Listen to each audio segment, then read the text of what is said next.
নেত্রকোনার বন্যা পরিস্থিতির খবর জানাতে এখন যোগ দিচ্ছেন সহকর্মী জিয়াউর রহমান। জিয়া, নেত্রকোনার সার্বিক বন্যা পরিস্থিতি কেমন দেখছেন? তৌসিয়া, আপনি যেমনটি বলছিলেন, নেত্রকোনার যে বন্যা পরিস্থিতি, এটি হচ্ছে দ্বিতীয় দফায় নেত্রকোনায় বন্যা পরিস্থিতির দেখা দিয়েছে গত প্রায় সপ্তাহখানেকেরও বেশি। তো আমি যদি আজকের যে সর্বশেষ তথ্য সেটি জানাতে চাই, নেত্রকোনার যে প্রধান প্রধান নদ নদীগুলো রয়েছে, সেসব নদ নদীর মধ্যে নেত্রকোনার যে উবধাকালী নদী রয়েছে, সেই উবধাকালী নদীর কলমাকান্দা ডাকবাংলো পয়েন্টে কিন্তু এখনো আজকে সকাল 9টা পর্যন্ত যে নদীর পানি বিপদসীমার 37 সেন্টিমিটার উপর দিয়ে কিন্তু প্রবাহিত হচ্ছে। এছাড়া জেলার যে অন্যান্য নদ নদীগুলো রয়েছে, বিশেষ করে সোমেশ্বরী, কংস এবং ধনু নদী, সেসব নদীর পানি কিন্তু কমছে।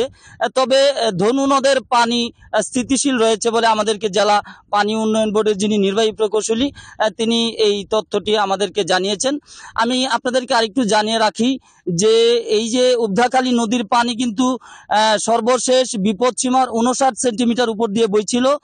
তবে গতকালকে ভারতের যে মেঘালয় অঞ্চল রয়েছে, সেই মেঘালয় অঞ্চলে ভারী বর্ষণের ফলে কিন্তু পাহাড়ি ঢল নেমে আসা এই উবধাকালী নদীর পানি গতকালকে 9 ঘন্টায় 9 সেন্টিমিটার বৃদ্ধি পেয়ে গতকাল সন্ধ্যা 6টা পর্যন্ত কিন্তু বিপদসীমার 46 সেন্টিমিটার উপর দিয়ে প্রবাহিত হচ্ছিল। তো গত 15 ঘন্টায় তেমন কোনো বর্ষণ না হয় কিন্তু এখন সকাল 9টা থেকে পানি বইছে বিপদসীমার 37 সেন্টিমিটার উপর দিয়ে। এছাড়া যদি আমি আপনাদেরকে আরেকটু জানাই যে নেত্রকোনা জেলার যে ভাটি অঞ্চলের, বিশেষ করে নিম্নাঞ্চলের যে কয়েকটি উপজেলা রয়েছে, মোহনগঞ্জ, খালিয়াজুড়ি, মদন, এসব উপজেলার কিন্তু অধিকাংশ গ্রাম বছরের এই বর্ষা মৌসুম এলে কিন্তু পানিবন্দী জীবনযাপন করেন অনেক পরিবার। এছাড়া কলমাকান্দা উপজেলার কিন্তু অন্তত 65টি গ্রাম এই দ্বিতীয় দফায় প্লাবিত হয়েছিল। নিম্নাঞ্চলের বিভিন্ন রাস্তাঘাট প্লাবিত হয়েছে। এতে কিন্তু সাধারণ মানুষ বেশ দুর্ভোগে রয়েছেন। এই ছিল আমার কাছে নেত্রকোনা থেকে বন্যা পরিস্থিতির সর্বশেষ তথ্য।